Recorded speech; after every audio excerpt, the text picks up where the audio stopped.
Again, hello and welcome everyone. Thank you for joining today's Campfire session. This Campfire session is going to be on the project overview filters.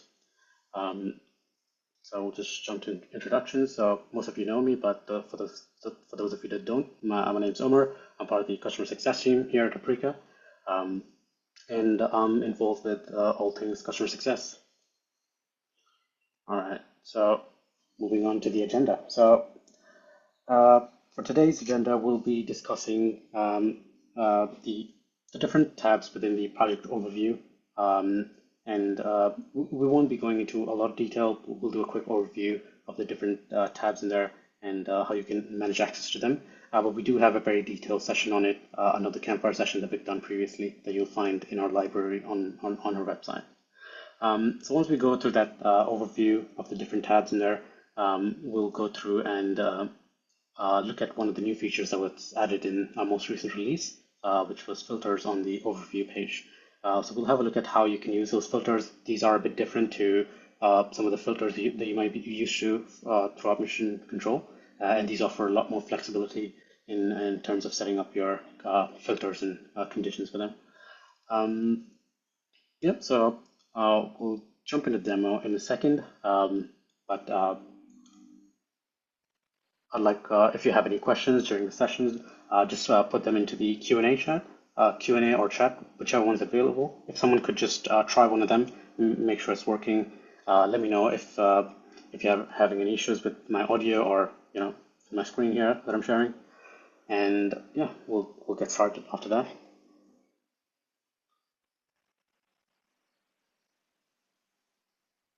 All right, thank you for that. So we'll be using the Q&A chat over there. So thank you. So any questions you have, just put them in the Q&A rather than the webinar chat. All right, so I will now just stop sharing for a second and then jump back to my browser. All right, there we go. Let me bring this over here. All right. So within mission control, you're expected to be working on several different projects, and it's ideal to be able to have sort of a summary of information that's presented to you on the project every time you jump into it. And that's what the project or the Insights tab within the overview offers. So if I just jump into one of my projects here, the first tab that it takes me to is the Insights tab. And over here, it provides me with some high-level information within the project. So I'm able to see who the project owner is. I'm able to see the project budget that's been set up, how many completed actions there are, or how many completed checklist items, how well the project is progressing in terms of, let's say, the schedule timeline, in terms of the scheduled budget that we have, what the burn down looks like, if there's any risks, issues, if they're resolved or not.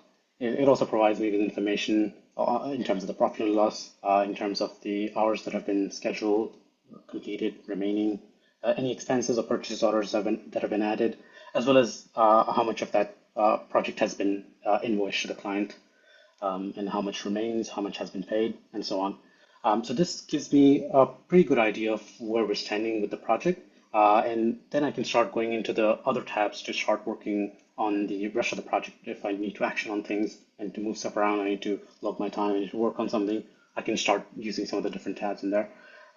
So this is the very first tab.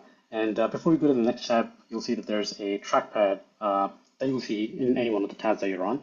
And the trackpad is a great way for you to just quickly be able to create records or view the timeline or the feed. So for example, you can see the feed of any changes that have been made. So this will provide you with that chatter updates, as well as any actual chatter updates that you've put in. So including the auto chatter updates, as well as any chatter updates that you've put in.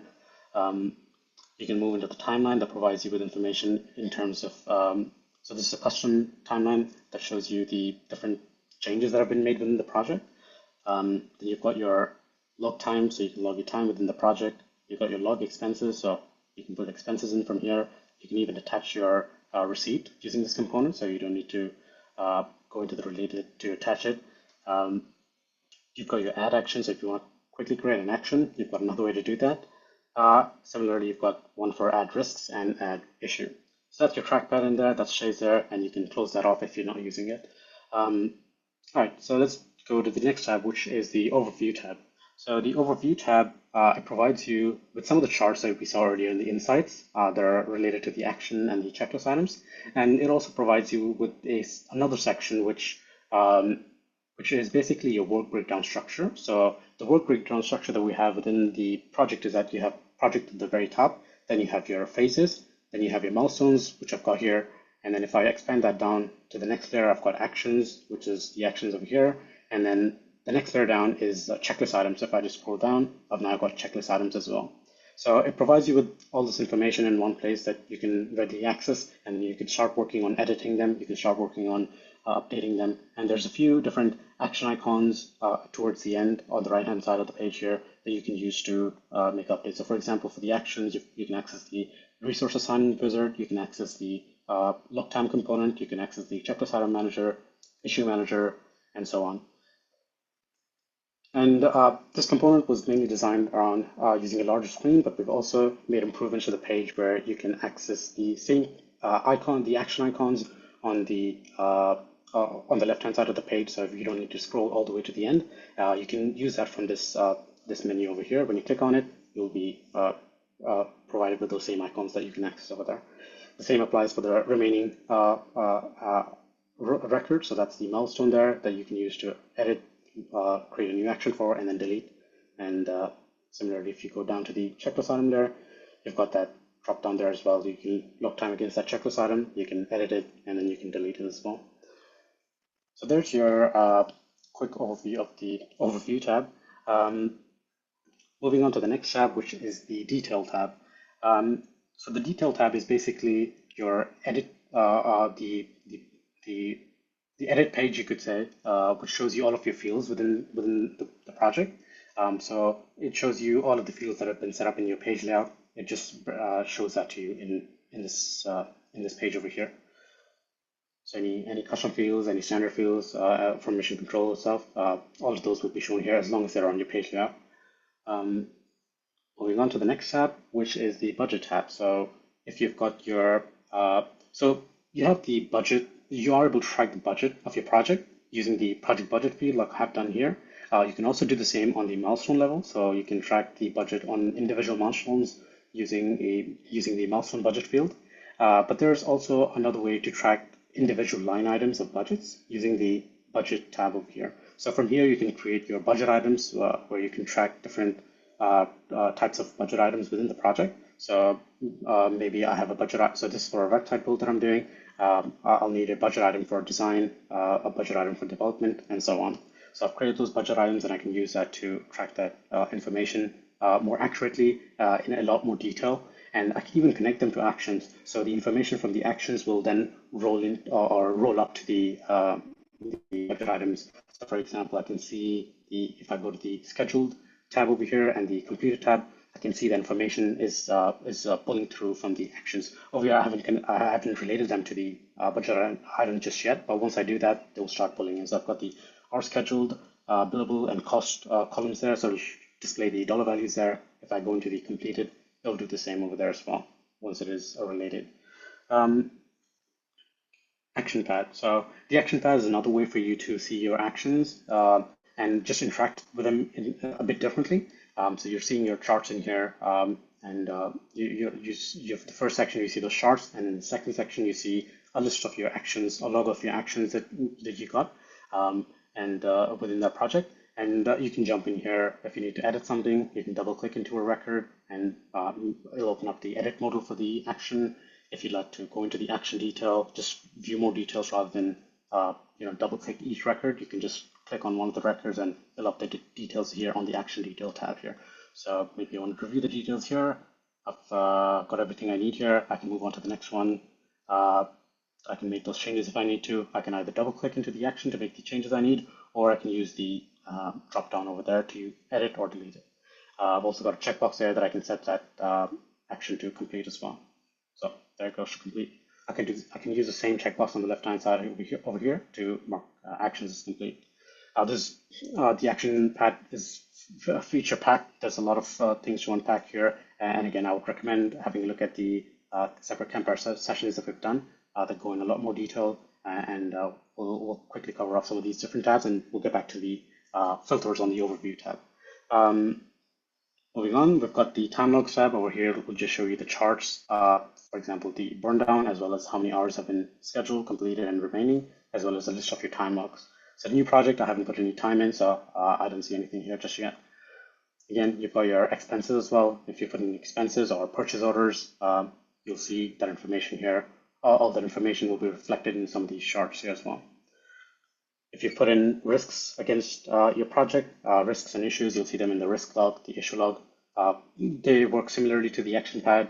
You've got your different rows here that indicate each risks and issue. If I go to the issue tab here, and on the right hand side, I've got a detail section that I can use to see more details, or if I need to edit, I can use the drop down there to edit or double click into individual records. All right. I've got the billing tab where I can see any billing events that have been generated or that I have generated manually. And I'll see again any information from the billing events will then roll up to the billing event charts over here as well. I've got the whiteboard, which is similar to the action pad, but just displays the action in a Kanban or a whiteboard. And it provides a lot of flexibility in terms of moving stuff around and just interacting with it a bit differently. So if it offers that drag and drop functionality where you can move the action through, well, at least the different stages as how it's set up right now, where if an action is now being put on hold, I can just drag that on to the on hold column, and that will update the status value accordingly. You can also change these different column headings into different groupings. So now it's grouping all of these actions by the different actions that we have. And if I want to, I can change that to something else if I want to. So there's a few different options in there for me to use. So maybe I want to see who's assigned the different work as the action owner. So I can see that from here. So let's just put that back to status. That's looking good, and move our action back here to in progress. Oh, there we go. All right, so we'll go to the checklist board. Again, very similar functionality to the whiteboard. It provides you with your checklist items in a Kanban view, and you can use that drag and drop functionality. You can use a quick create feature using the add checklist item here, similar to on the whiteboard where you can just quickly create checklist items as it updates as you only need to enter the name. And if you need to add more details, you can jump into the checklist item summary over here that you can update. You've got your Gantt chart, which a lot of you are familiar with. So it provides you with the Gantt chart component in the context of this project. Again, you've got a lot of different buttons here to work with. You can use that to expand your view there. You can zoom in, you can zoom out. You can disable, you can enable baseline tracking. You can expand and collapse the different records in there. You can open it up in a separate page as well. So if you'd like more space to work with, you can do that. You can resize the different column width to make more space, and there you go. You can, if I zoom in now, if you've even set up dependencies within your project, you can ensure any changes that are made to parent records also reflect on the child records as well. All of this is covered up in our separate session for the Gantt chart. Again, highly recommend checking those sessions out. All right, let's go back to the project page. And finally, the RevRec scheduler and retro. So RevRec, it provides you with a breakdown of how your financials are spread out across the timeline of your project, and how much you might have, what the expected was, how much you've reached at that point, and it provides you with a graph of how well you're performing, just a visual indicator of how well it's going, as well as a data table at the bottom here that you can check the exact values for. And we can even export this into an Excel or CSV file to perform further analysis on it using the CSV icon there. You've got your scheduler, where you can have a look at how the actions are spread out in terms of the allocations, who's assigned to what work, what their capacity is, and if they have more capacity to take on more work, or if they should be reassigned to that work should be reassigned to somebody else. So So I've got that capacity there. So I can see Victor and myself, I've got quite a lot of work here, but we've got a few days over here that's zero. So we can probably spread that work out more evenly across those other days as well. Um, Moving on to the last tab here, which is the retro, where you can conduct retrospectives, and it allows you to just think about think about how well your project went, what parts of it you thought went well, what parts of it you think you might want to try next, and if there's anything you think that might need improvement, or if there's something that was puzzling you, you were stuck somewhere, and it's something you might want to log and have a look at another time. That's what the retro board is for. You come in here, you log your learnings, and then next time around you run a similar project or a similar task that you're working on. You can come into the retro board to see if there's any learnings that you can implement before you get started with that work. Um, Again, all of these features are also covered off in a separate video on in our different Campfire sessions and training videos. I highly recommend having a look at them. Yeah. All right, so let's go back to the overview page. You'll notice that when I first clicked into the project, it actually took me to the Insights page. And there are certain tabs that maybe I shouldn't have access to. So I can go ahead, maybe I shouldn't have access to, or maybe I just don't use them, or maybe they're just not relevant to me. In that instance, I can go into to my role record and update my settings. So you can request your system admin to go ahead and update this for you, where certain things are not visible for you. For whatever that reason is, you can do that. And the same applies for different charts as well. So if I go to my role record, so this is what the original looks like. We'll keep this open and we'll create another copy of the same page. And once we make those changes, we'll just compare and see what the difference looks like. All right, so moving to my role record here, I'll go ahead and edit that. And we'll just scroll down to the section where it says project overview settings and project inside overview inside chart settings. So from here, I can, on the left-hand side, I've got a few different fields here which allow me to change the visibility of the different tabs. So maybe I shouldn't have access to the time log tab, the expenses, same goes for billing. I don't really use the rev rec. I'm not supposed to be looking at allocation, so I don't need to worry about that. So I can just decolor my view this way, and this allows you this is possible for each individual role record that you have within your system. So any user that is accessing mission control, you can change that setting for them on their role record. So maybe I don't need the budget tab either, and actually we'll keep the retro. From here, I can remove some of the charts from within those tabs. And I can even set what the default tab should be. So initially, I was landing on the Insights tab. I can change that to be the Overview, for example.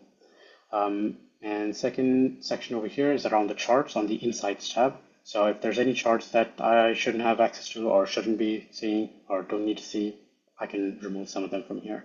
So we'll leave all of that on for now, but some of the different tabs we've removed, we've changed the default, and we'll go ahead and save that. So we'll go back here and I'll just refresh my page here. Bring this over here. So now you'll see that my overview tab, the subtabs within the overview tab have been reduced. My views are decluttered, and I've got less things I need to focus on. And if I look at my original view, this is what the original looks like, and this is what if I just go back to Insights there, scroll up. Yep. So there's a pretty big difference there in terms of the amount of tabs I've got there. And if I were to go back to my project, it would always land me on the project overview tab instead of the insights like it did initially. So this helped me just focus on the tab that I want to focus on because that's the one I use the most. And yeah, so there's that. All right, let's move to the last item on our list, which is the filters within the overview page. All right, so I've got my work breakdown structure over here, and I've got a few icons on the right-hand side here. I've got a settings icon that I can use to adjust the sorting of the different records in here. But on the left of it, you'll see that there's a filter icon, so I can click into that. So this gray icon indicates that there's no filters applied, but a light green icon indicates that filters have been applied, and we'll see that come through once we apply those filters. Um, so you'll see that there's a few different sections in here. So one for the face filters, one for the mouse one filters, one for the action filters that actually allows you to filter on the action, checklist item, and contributor. And lastly, we've got one section for checklist item filters. Um, so from here, I can go ahead and start adding filters to remove some of the actions that do not concern me. Maybe I'm not supposed to be looking into them. I only want to see actions that are relevant to me, or actions that might be in progress, or actions that are planned. I don't need to look at completed or on hold or canceled actions. So they're just taking up space on my view. I can certainly remove them from my view using the filters. So filters can be, as I mentioned, can be applied to the phase and also on the action, the checklist item, and the contributor as well. So let's start by putting some filters in and seeing how we can apply those filters to, let's say you only want to see planned actions. So if I just go back from here, I've got actions that are in the complete status. I've got some in the in progress status and one on hold and a few in the planned status. So if I go ahead and use the filter icon in there, and I'll go ahead and move to the action filters section, and I'll start by putting in a field which is the status field. So I know from trial and error that this is the custom status, and this is the second, this is the standard, the original core status. So I'm going to be using that. So I'm going to say this equals planned. All right, so that's been added in. You'll see that once I start adding each new filter within the object, it will automatically build out that logic. So right now it's just put one in there that indicates this condition, and the main idea behind the filter logic is so that you can apply and or operators. So you can you can apply your logic for the how those records should be filtered. So for now, let's stick with that. Let's start with something basic here. So let's go ahead and do filter. And that's going to automatically just reduce a lot of those actions from my view. So you'll see that I've got two milestones there, and I can't expand down into them because all of their actions are actually complete. I've got some actions that were complete on hold that are removed as well, but there are other actions under that milestone that are still visible. So that's a good start. So I can now go ahead and filter it down further if I need to. So let's go ahead and do that exactly. So if I go in here, so maybe I want to see planned actions as well as in progress actions. So I can just separate them using a comma. So the different status values can be searched using the comma. So if I do filter, and now that expands my search results, and I've got three more actions in there. So at the top here at least. So 1, 2, and there was no. Okay, so I've just got two actions in there. So so maybe I've got more actions to work with now. And let's say I'd like to see what Chris is working on. I manage some of the work Chris is doing, so I'd like to see what Chris is working on, what he's assigned to, and I can do that using additional filters. So for that, I can use this new icon there to add a new line for action filter. So I'll say where the action owner equals Chris. Now, I don't want to write out his full name, so I can just say I can change the operator there to contains. So as long as the action owner contains Chris, it's going to show me the action. So you'll see that the filter logic has been built out where it says 1 and 2. So it's showing me actions that are owned by Chris and where the status is planned or in progress. So if I just go ahead and click filter, that's going to be a significantly smaller list. So there's only two actions, but actually I would like to see my actions as well as Chris's. So what I can do, or actually not just my actions, but everybody's actions that are in planned or in progress, or there are Chris's actions. So if I go in here, I can update that logic over there to be 1 or 2. So now it's going to show me actions that are either in the planned or in progress status, or it's going to show me actions that are owned by Chris. So if I go ahead and filter that out, so now you'll see that I've got a few more actions in there where actions are in progress, planned, and where Chris is the action owner as well. So there's quite a few different uh, records in there that I can see. All right, so let's say that I'd actually like to see my own actions. So instead of you putting my name in there, I can even do this here. So I've got there's a current user field that you'll find on the action, the checklist item there, as well as the contributor. So instead of having to type out your full name, you can just put in the action owner or the checklist item owner or the contributor owner current user field and make sure the operator equals 1 and put the filter value to be 1. So this means anybody who goes in to look at the overview page, if they're the action owner on any one of those actions, it'll match up with their role record and will only show those records. So I don't need you to type in each person's name every single time. So there we go. So we'll just stick with that for now. We'll go ahead and filter. So now it's just going to show me my actions. So I'm the action owner, the owner. Yep, looks good. Yep, looks good to me. So but I still see some actions that are complete and I don't want to see them, so I'll go ahead and remove them. So I'll go ahead and add in a new filter over here. So I'll say status is equals planned or in progress.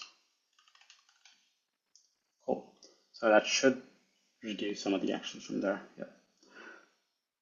All right, so what I can also do is maybe I'm assigned to actions as a contributor or a checklist item owner, and that could be missing from my view. So right now I'm only filtering on where I am the action owner. So in that instance, maybe I want to add in filters for to make sure that it should show me where I'm the item owner or the contributor. In that instance, I'm going to select the checklist item object filter under the action filters, and I'm going to set the item owner current user. So item owner current user equals 1, and I will set the same for the contributor. So there should be 1 for the contributor. Contributor current user equals 1.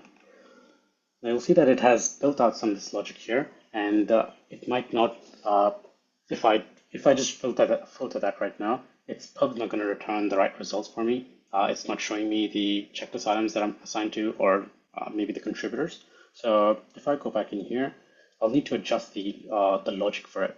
So for checklist items, I'd like to see where the it doesn't have to be me as the action owner. It can be me as a contributor, me just as a checklist item owner. So in that instance, I can say we can remove 1 and 2 or 3.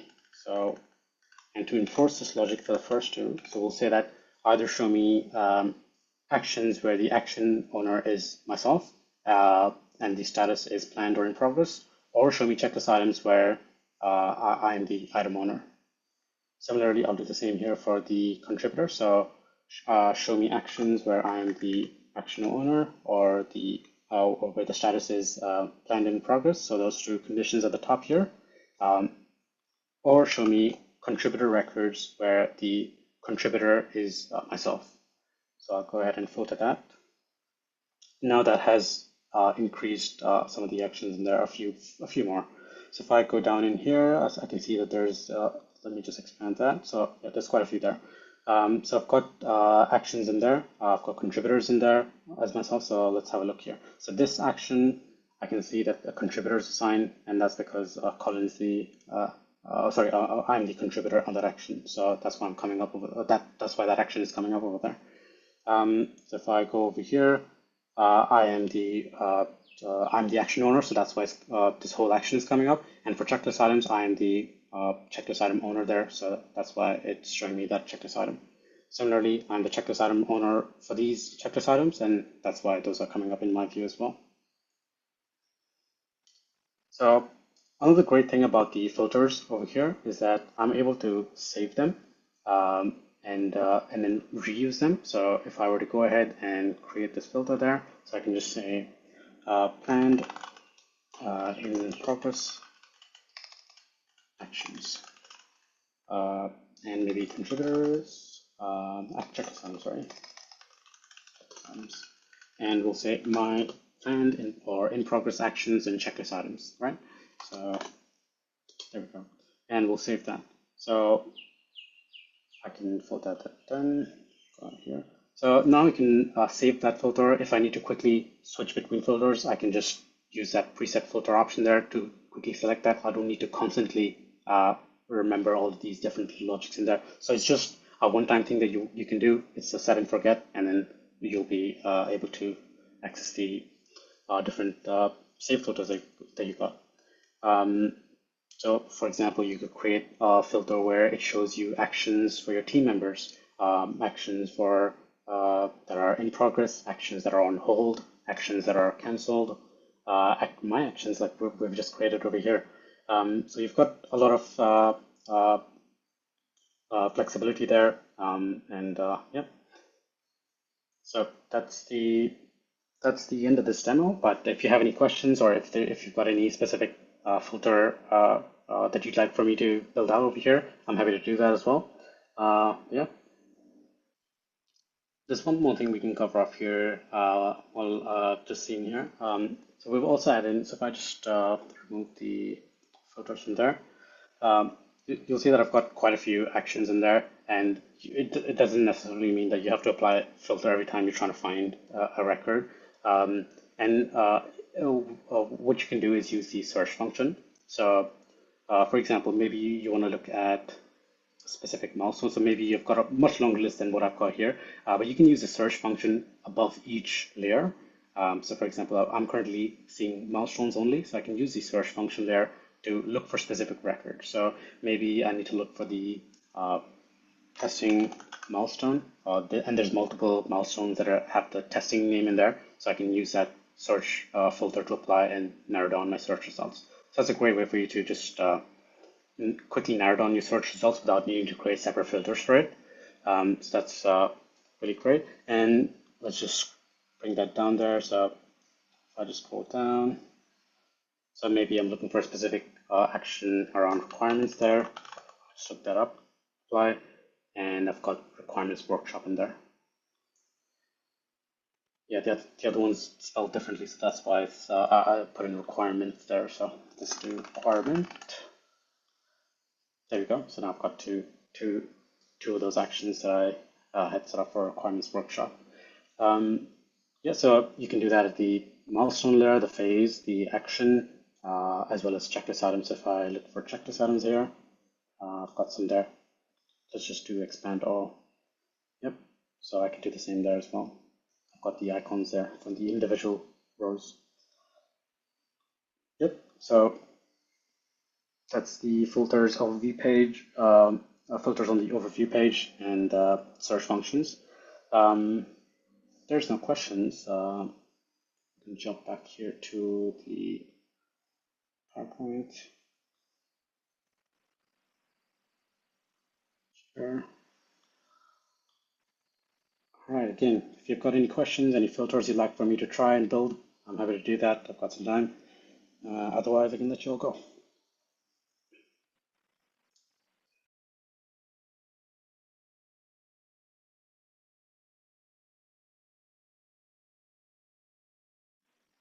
All right, thank you. Thank you for joining.